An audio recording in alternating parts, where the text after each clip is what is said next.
नमस्कार, 9 की 9 खबर देख रहे हैं आप और मैं हूं आप सबके साथ अनूप।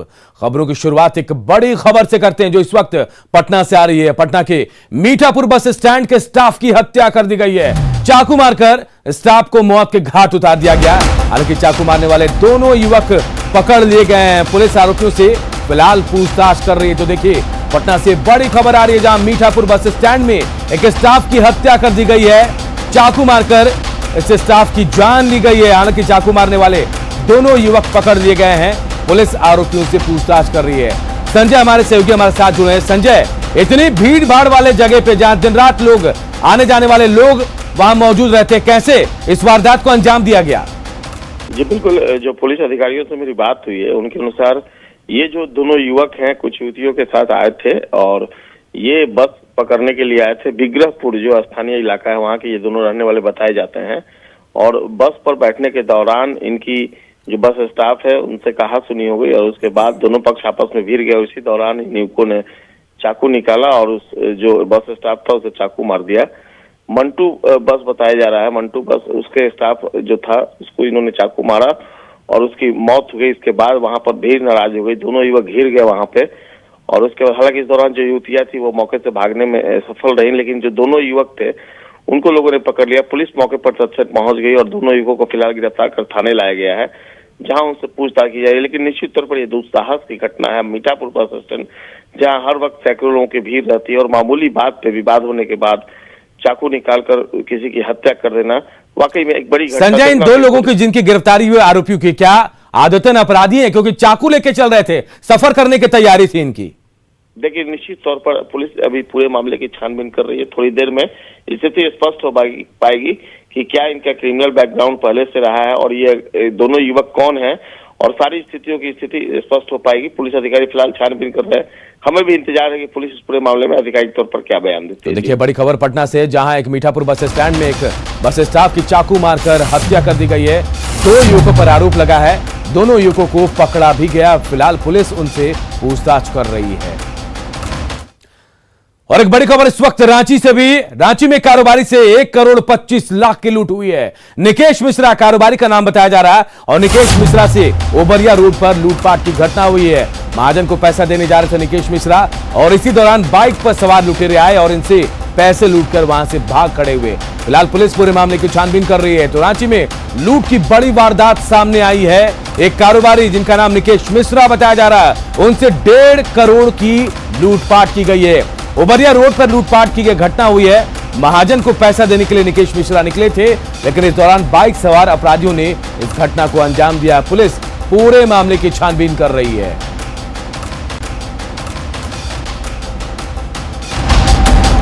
ओम प्रकाश हमारे साथ जुड़े हुए इस खबर पर। ओम प्रकाश, क्या कुछ अपडेट मिल पाया? कौन थे अपराधी?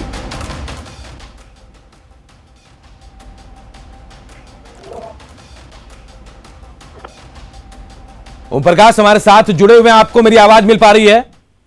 जी अनूप, ये अपराधी जो थे ये अज्ञात हैं। फिलहाल पुलिस इनकी शिनाख्त में जुटी हुई है। आपको बताना चाहेंगे कि निकेश मिश्रा जो व्यवसायी हैं, जो चावल व्यवसायी भी हैं, राइस मिल भी है और गद्दी का काम करते हैं, और उसी सिलसिले में ये 1 करोड़ 25 लाख रुपए लेकर अपने घर से महाजन को देने निकले हुए थे। तभी घर से कुछ दूरी पर ही ओबरिया रोड में इस पूरी घटना को अंजाम दिया गया अपराधियों के द्वारा। फिलहाल पुलिस के सामने मामला आया हुआ और पुलिस जो है वो तफ्तीश में जुटे हुए हैं। हालांकि ये व्यवसायी किस जगह जा रहे थे, फिलहाल इस बारे में अब तक कोई जानकारी नहीं मिल पाई है। किस महाजन के पास जा रहे थे और क्यों नहीं इन्होंने पुलिस को इन्फॉर्म किया था, ये तमाम सवाल तो है ही। ओम प्रकाश, सबसे बड़ी बात कि 1.25 करोड़ की लूट होती है और शायद ऐसा लग रहा है कि प्लानिंग पहले से थी। पता है अपराधियों को कि पैसे लेकर निकल रहा है निकेश मिश्रा, तो हो सकता है कोई अपना ही हो, जान पहचान का ही हो। जी फिलहाल कुछ दिन पहले भी एक लूट जो हुई थी वो कहीं ना कहीं इसी तरह की घटना थी और उस मामले में भी कुछ जो जान पहचान के लोग थे उन्हीं के द्वारा इंफॉर्मेशन लीक हुई थी, जिसके बाद ये पूरी लूट की घटना को अंजाम दिया गया था। वहीं इस घटना में भी कुछ उसी तरह की बातें सामने आ रही है। हालांकि आपको बताना चाहेंगे कि जिस जगह पे लूट हुई है महज उससे कुछ कदमों की दूरी पर ही हटिया टीओपी है जो अभी नया ही बना है, और उस थाने की पुलिस को जो टीओपी प्रभारी हैं उनको इस बात की भनक तक नहीं लग पाई और न ही उनके द्वारा उस वक्त कोई कार्रवाई की गई। तो जिस वजह से इस पूरी घटना के पीछे एक अहम जो मुद्दा है वो हटिया टीओपी को लेकर भी सामने आ रहा है। हालांकि पुलिस मामले की तफ्तीश में अब तो जुट चुकी है, वहीं शिनाख्त की भी कोशिश की जा रही है ताकि अपराधियों की शिनाख्त हो सके और उन तक गिरफ्तार तक पहुंचा जा सके। तो फिलहाल पुलिस मामले में तफ्तीश। ओम प्रकाश, क्या जानकारी मिल पाई, कितने की संख्या में अपराधी थे, बाइक सवार बताए जा रहे हैं? जी, अब तक जो जानकारी मिल पा रही है उसके अनुसार 3 अपराधी बताए जा रहे हैं और उन्हीं लोगों के द्वारा इस पूरी घटना को अंजाम दिया गया। पिस्टल की नोक पर व्यवसायी से पैसे की लूट हुई है। तो एक बड़ी लूट कह सकते हैं, दिन दहाड़े राजधानी में इस तरह की लूट बताती है कि सुरक्षा व्यवस्था कितनी चाक चौबंद है पुलिस की। बहुत बहुत शुक्रिया आपका ओम प्रकाश। तो देखिए, रांची से बड़ी खबर, जहां 1,25,00,000 की लूट हुई है। निकेश मिश्रा जो कारोबारी है उनसे लूटपाट हुई है ओबरिया रोड पर। फिलहाल पुलिस जो है पूरे मामले की छानबीन कर रही है।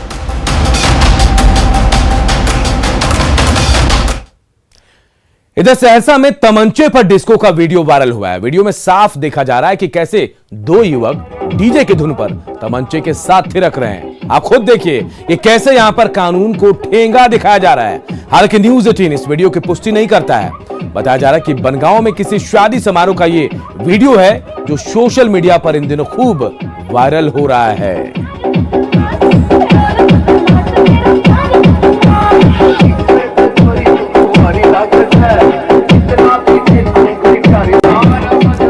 देखिए, इन घटनाओं के सामने आने के बाद कई सवाल भी खड़े हो रहे हैं। सवाल ये कि जश्न के मौके पर लोगों की जान से खिलवाड़ कब तक होता रहेगा? क्या हर्ष फायरिंग की घटनाओं से सबक नहीं लेते लोग? और सवाल यह भी कि क्या कब तक हर्ष फायरिंग में जान गंवाते रहेंगे लोग?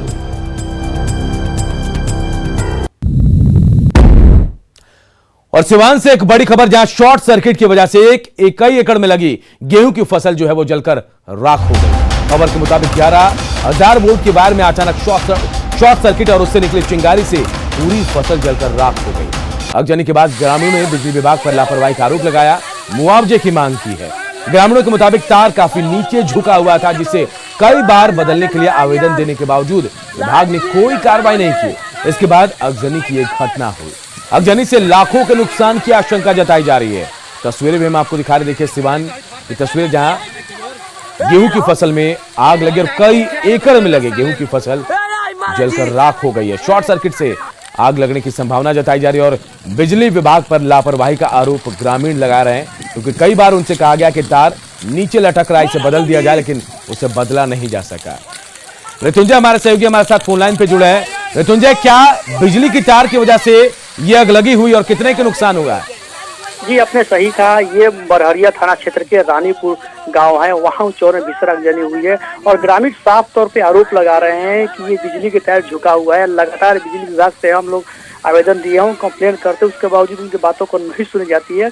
और ये पहली घटना नहीं, इसके पहले भी 1-2 बार गांव में किसानों की फसल बर्बाद हुआ है, जिसमें गांव जो ग्रामीण है काफी आक्रोशित है। उनका आरोप है कि अगर बिजली के वायर को टाइट कर दिया गया होता तो आग नहीं लगता और किसानों की मेहनत पर पानी नहीं फेरता। इस तरह से अगर सिवान में देखा जाए तो रोजाना कहीं न कहीं आग की घटनाएं सामने आ रही है। किसानों के जो फसल है वो बर्बाद होते जा रहे हैं। और वही अग्निशमन विभाग की बात की जाए तो अग्निशमन विभाग काफी लेट से पहुंचता है और यहाँ भी काफी लेट से पहुंचा, तो ग्रामीण आक्रोशित है। जी बिल्कुल, तस्वीरें भी नजर आ रही कि नाराज हैं ग्रामीण।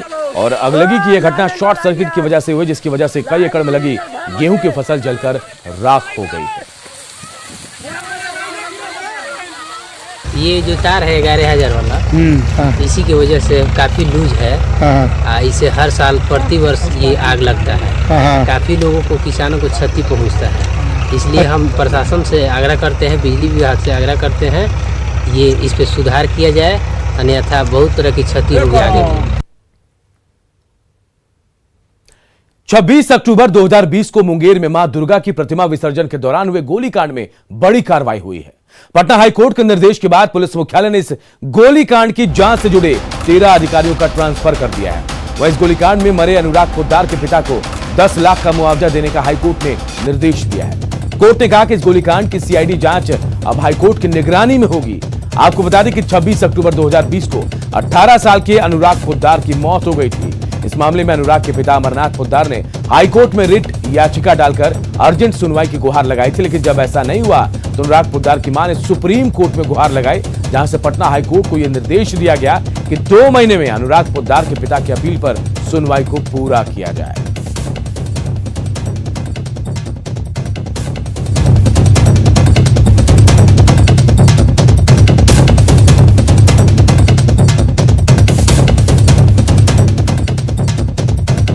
देखिए, जिन 13 अधिकारियों का ट्रांसफर किया गया है उनका नाम हम आपको बताएं। उनमें इंस्पेक्टर रतन कुमार, मुंगेर से इनको गया भेजा गया है। इंस्पेक्टर पंकज कुमार सिंह का मुंगेर से किशनगंज ट्रांसफर किया गया है।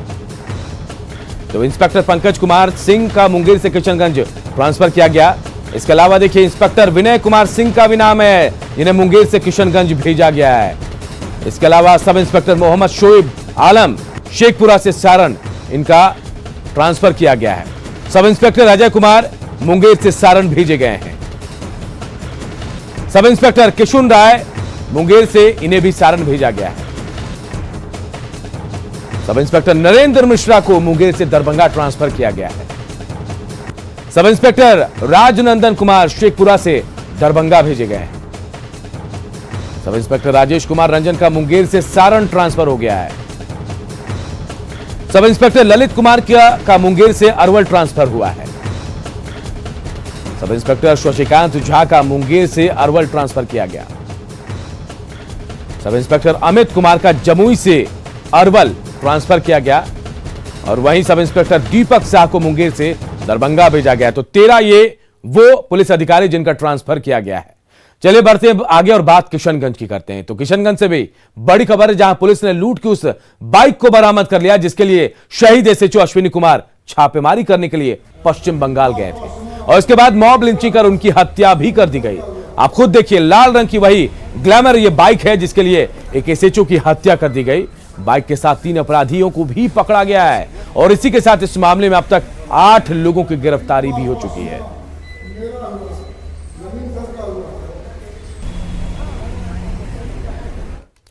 और एक बड़ी खबर धनबाद के जोड़ा पोखर थाना क्षेत्र से आ रही। यहां पर अपराधियों ने एक ठेकेदार की पत्नी का अपहरण कर लिया है। इस घटना के बाद इलाके में सनसनी फैल गई है। ठेकेदार सुजीत सिंह के घर के पास कार से 3-4 अपराधी उतरे, घर के अंदर घुसे और हथियार के बल पर उनकी पत्नी अर्चना सिंह का अपहरण कर लिया। घटना के दौरान ठेकेदार की मां अपने दोनों पोतों को ट्यूशन लेकर गई थी। जब घर लौटी तो बहू को घर में नहीं देखा और इसकी जानकारी सुजीत को दी। सुजीत घर पहुंचे तो पड़ोसियों ने बताया कि कुछ लोग कार से आए थे और अर्चना को लेकर गए हैं। सुजीत ने जोड़ा पोखर थाना में केस दर्ज कराया है। फिलहाल पुलिस मामले की छानबीन कर रही है। मेरा घर पे एक सादा रंग की व्हाइट कार आई, जिसका नंबर स्विफ्ट डिजायर, जिसका नंबर RJ18, आगे के नंबर मैंने नहीं देख पाया।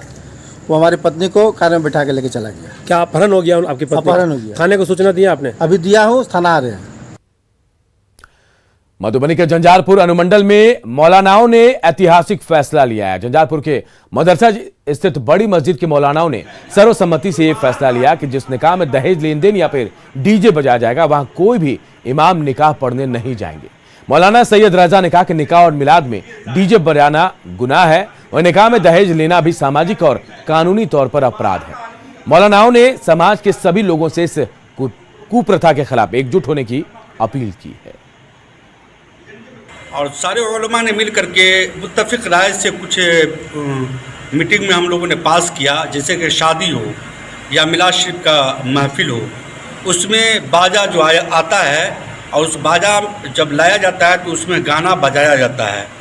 जहाँ कहीं भी गाना बजाया जाएगा या कोई गलत गाना बजाया जाएगा तो उसमें कोई भी आलिम हमारे न तो मिलाद शरीफ में जाएंगे न उसके शादी की तकरीब में निकाह पढ़ाने के लिए जाएंगे। और अब बात बेसहारों को सहारा की। कोरोना संक्रमण के बीच समाजसेवी संगठन भी सड़कों पर मदद के लिए निकल पड़े हैं। बेसहारा और बेघर लोगों के लिए खाने का प्रबंध कर रहे हैं। पटना से देखिए हमारे सहयोगी रजनीश कुमार की रिपोर्ट। ठेले वाले हैं या वजह है कि जो बेघर लोग हैं, कोरोना के दौरान बेघर लोग भूखे नहीं सोए, इसको लेकर बेसहारों के लिए सहारा बना है साईं की थाली। और यही वजह है कि रात का वक्त है, देखिए आपकी दुकानें बंद हो गई है और शहरों में अब सन्नाटा दिखने लगा है। लेकिन देखिए आपकी साईं की थाली के प्रयास से जो बेघर लोग हैं उनको भोजन दिया जा रहा है। और देखिए कि किस तरह से बाकी जो लोग हैं, जो रिक्शा चालक हैं, ठेले वाले हैं या बेगर हैं, तमाम लोग यहाँ पर कतारबद्ध होकर जो खाना है उसको ले रहे हैं। और निश्चित रूप से ये बड़ी पहल है। साईं की थाली से ये करीबन 2 साल हो गया है सेवा देते हुए, पीएमसीएच से चालू किए थे और आज तक कंटिन्यू चल रही है। कैमरामैन दीपक के साथ रजनीश कुमार, न्यूज 18 पटना। पश्चिमी चंपारण में चनपटिया प्रखंड के बीडीओ का एक वीडियो इन दिनों सोशल मीडिया पर वायरल हो रहा है। बताया जा रहा है कि BDO Dinbandhu Diwakar corona vaccination अभियान के निरीक्षण में निकले थे और इसी क्रम में जब वो अवरैया पंचायत पहुंचे तो वहां के मुखिया ने अधिकारी से कोरोना वैक्सीन लेने की इच्छा जताई। इसके बाद बीडीओ साहब खुद डॉक्टर बन गया और खुद अपने हाथों से मुखिया जी को कोरोना का टीका लगा। आपको बता दें कि दीनबंधु दिवाकर बीडीओ बनने से पहले एमबीबीएस की पढ़ाई कर चुके हैं। हम देखें वहाँ पर, ठीक है, थोड़ा घंटा इंसर्ट कर दीजिए। कोई पेन हुआ नहीं हुआ ना, इसको आराम से इंसर्ट कर दीजिए। 0.5 था नहीं है, हल्का छोड़ दीजिए, एक साथ भी छोड़ सकते हैं, कोई दिक्कत नहीं। हो गया, चला गया, जा चुके हैं। चाचा अभी है चाचा नहीं है था, उसको वो उसके अंदर वैसे ही। और अब बात कोरोना काल में अस्पतालों की पड़ताल की।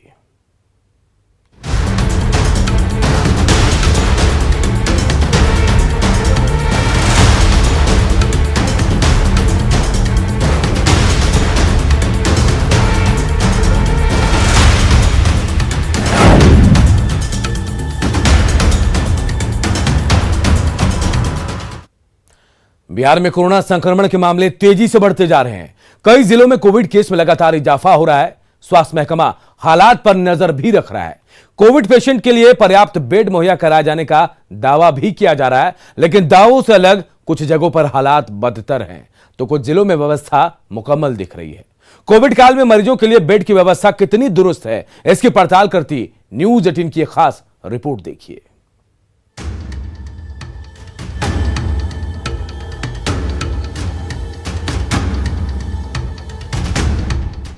कोरोना की दूसरी रफ्तार फिर से डराने लगी है।